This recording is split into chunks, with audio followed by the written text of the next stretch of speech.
Bonjour à tous les amis, j'espère que vous allez bien, ça fait extrêmement plaisir de vous retrouver ce matin. Alors avant de commencer cette petite réaction, j'ai envie de vous remercier, on est bientôt 6000 sur la chaîne. Il y a plus de 5960 abonnés, ça fait extrêmement plaisir les amis. Je répète qu'arrivé à 10 000 abonnés, je commencerai le jeu des cadeaux. Vous avez vu les amis, plus de 12 000 vues la dernière vidéo avec Rima Hassan, ça fait extrêmement plaisir. Généralement ces dossiers là, quand je les envoie, se font brider directement par YouTube.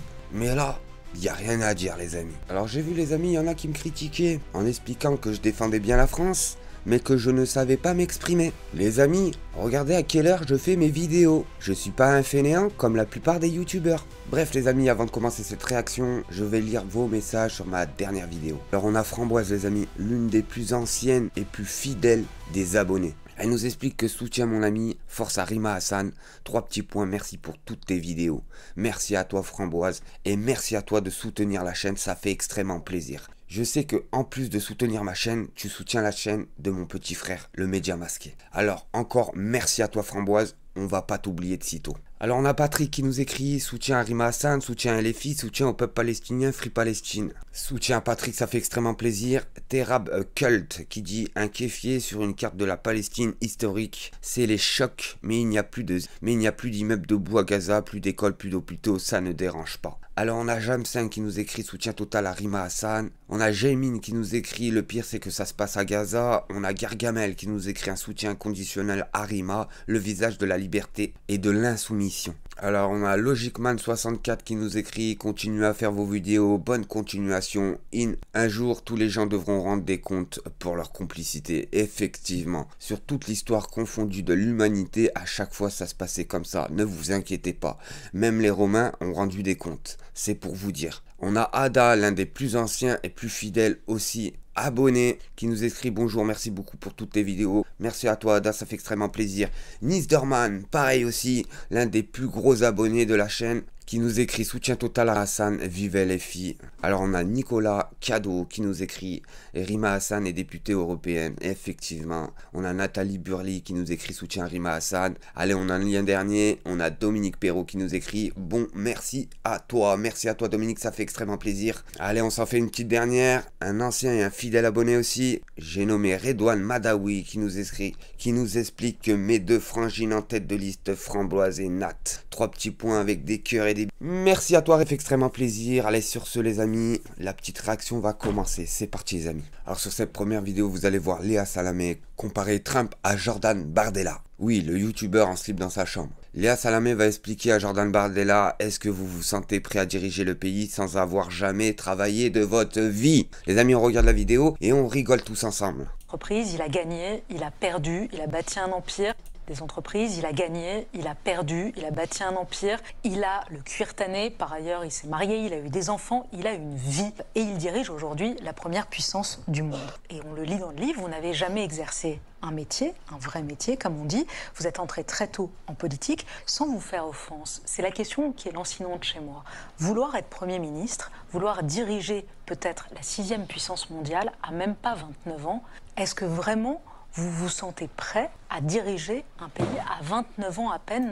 Bon les amis, j'ai pas besoin de vous dire que le youtubeur en slip dans sa chambre est incapable de régner en France, on est bien d'accord. Même pour laver le sol à l'Elysée, il n'a pas les qualifications et l'expérience pour. Faut être sérieux 5 minutes les amis. Je le répète, ce personnage-là était un youtubeur dans sa chambre, en slip, en train de jouer à la Game Boy. Et du jour au lendemain, on nous explique qu'il peut régner dans le pays. Sérieusement les amis? Les amis, quand je vous disais que c'était monté en France, maintenant, pour manger de la viande, bientôt, va falloir faire un crédit. Les amis, on regarde la vidéo et on pleure tous ensemble. Bon papa? Oui fils. J'ai 50 €, je vais me faire un barbecue avec des potes. Qu'est-ce que tu me proposes? Qu'est-ce que je peux prendre? Vous êtes 4, c'est ça? Ouais, 4 gros mangeurs un peu comme moi. Proposer 2 choses. D'abord un Miss Grill, on va mélanger les... Ok, donc des brochettes de bœuf. T'en mets 4? Voilà, déjà on y va. C'est parti. On est à 23 €. Bah, déjà on commence bien. 4 brochettes, oui, 4 brochettes, vous avez bien entendu dans l'oreille. 23 €. Mais t'as rajouté quoi dans tes brochettes? Du caviar? Oh, parfait. Côte d'agneau au barbecue, c'est super bon. Ah ouais, c'est magnifique. T'en mets quoi? 3-4? Une par personne. Ouais, parfait, nickel. Voilà. Non mais déjà, regardez-moi les petites côtes d'agneau. Hein. Regardez-moi bien les petites côtes d'agneau. Il y en a 4. Regardez le chiffre. Petite choulette. Voilà. Ok, donc on est à 36. 36 €. 36 € les amis. il a acheté 4 merguez, 4 côtelettes, 36 €. Et t'as des gens en France, ils trouvent ça normal, hein. Vous allez voir. Ouais, des petits Vous allez voir que dans les commentaires, les mecs, ils vont trouver ça normal. Alors que c'est incompréhensible qu'on paye autant notre viande en France. chipots et petites merguez, c'est pas mal. Je confirme. Allez, c'est parti. 4 chipots, 4 merguez, comme ça. Ah, on est pas mal là, je pense. Hein. C'est bien. Il y a déjà pas mal à manger. Hein. Et puis 49. Bon. Waouh, voilà. Alors, on va récapituler, les amis. 4 merguez, 4 saucisses, 4 côtelettes de bœuf, qui sont microscopiques bien sûr, hein, et 4 brochettes. 49 €, presque une journée de boulot, les amis. Mais ça, chez moi, dans 2 jours, il y en a plus, je vous le dis tout de suite, hein. Des fois, dans la journée, il y en a plus, hein. Tu m'étonnes qu'après, derrière, les mecs, ils roulent en BMW, alors que c'est des bouchers. Faut pas déconner, franchement, faut pas déconner. Alors, je veux bien que l'agriculture, elle a du mal, mais si c'est pour saigner son peuple, pour qu'il becte un peu de viande, c'est pas la peine, hein. Changer de métier, je vous le dis tout de suite. Changer de métier. Je pense que là, vous êtes bien. Ah ouais, c'est pas mal. Et du coup, ça, c'est la première option. Et si jamais on veut prendre un meilleur morceau, on peut prendre quoi? Un bon morceau, mais faites-vous une côte de bœuf. Ouais, bah ouais, ok. Côte de bœuf pour 4, 1,4 kg, c'est parfait. Tiens, regarde, on est à 51 €. Ah, Oh là là là là là là, vous avez bien entendu, juste la côte de bœuf là, hein.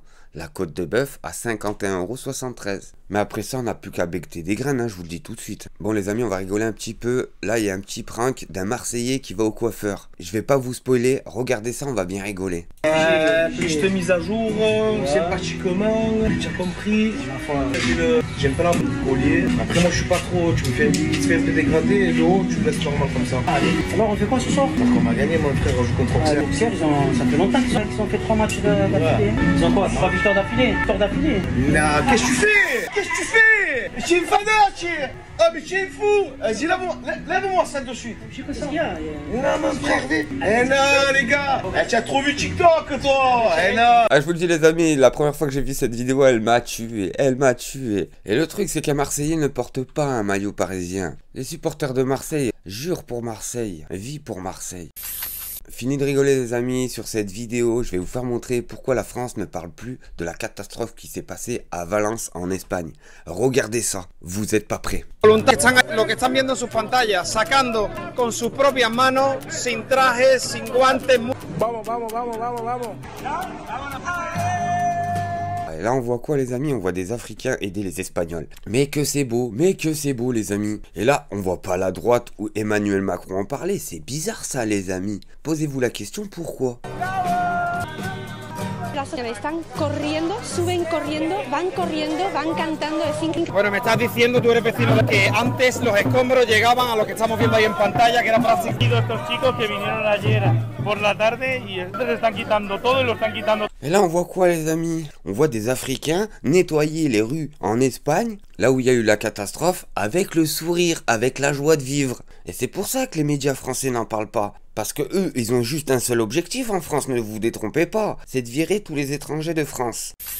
Et là, accrochez-vous les amis, pour ceux qui se posaient la question du silence du RN après l'agression de nos 2 militaires par des policiers israéliens, voici la raison. J'espère que c'est clair pour tout le monde. Entendu le RN sur l'incident diplomatique de jeudi à Jérusalem, avec l'arrestation de 2 gendarmes français sur le site de pèlerinage de l'Éléona, domaine français. Pourquoi ce silence? Ça vous a pas choqué? Vous parlez de ce qui s'est passé à Jérusalem? À Jérusalem, avec le ministre. Noël Barrot. Je pense que Marine Le Pen a dû s'exprimer. Non. Bon. Vous en pensez quoi? Écoutez, j'ai été plus marqué par ce qui s'est passé à Amsterdam, pour tout vous dire. Ça vous choque pas que des policiers israéliens viennent arrêter des policiers français dans un domaine qui appartient à la France? Moi, je considère qu'il faut que la France soit défendue de partout. Je reste plus choqué par ce qui s'est passé. Est-ce qu'il y a une difficulté, disons-le, dans une partie de Jérusalem, dans une capitale européenne, me choque davantage. Maintenant, quand vous mettez 2 événements comme ça, il y a un événement qui est plus important que l'autre. Voilà, c'est clair, c'est net. Il ne s'agissait pas de les comparer, Franck. Ah oui, mais vous me parlez d'un événement, vous ne me parlez pas de l'autre. Alors qu'il y a un événement qui est très très important. C'est trop compliqué de critiquer Israël. Amsterdam est un événement diplomatique qui a son importance,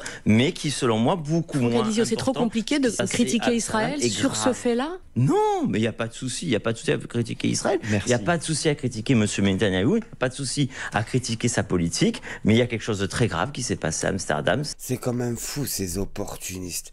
C'est des vieux lâches. C'est des fils de lâches, tout simplement les amis. Ces personnes-là n'ont pas d'âme et pas d'honneur. Des poissons pourris, tout simplement. Ce personnage-là vient se pavaner en expliquant que c'est plus grave ce qui s'est passé en Hollande, alors qu'il n'y a aucun Français qui est mis dans la salade là-bas, que 2 militaires français qui se prennent une rouste par la police israélienne. Sérieusement les amis, on a eu des policiers israéliens qui se sont permis de bafouer la loi internationale qui stipule que vous n'avez pas droit de rentrer dans un territoire qui n'est pas à vous sans l'autorisation du pays en question. Derrière ça, on a un militaire carrément qui s'est fait tordre le bras, il a mangé le sol, et ce personnage-là vient se pavaner en expliquant que c'est pire ce qui s'est passé en Hollande. Mais moi je m'en fous ce qui s'est passé en Hollande. Priorité aux militaires français, mais on est où là? On est où? Et ces personnes-là défendraient les policiers en général en France? Mais je vais vous poser une question pour ceux qui votent le RN. Comment vous faites pour voter pour ces personnes-là? Et là les amis, on a Raphaël Arnaud, député de la France Insoumise,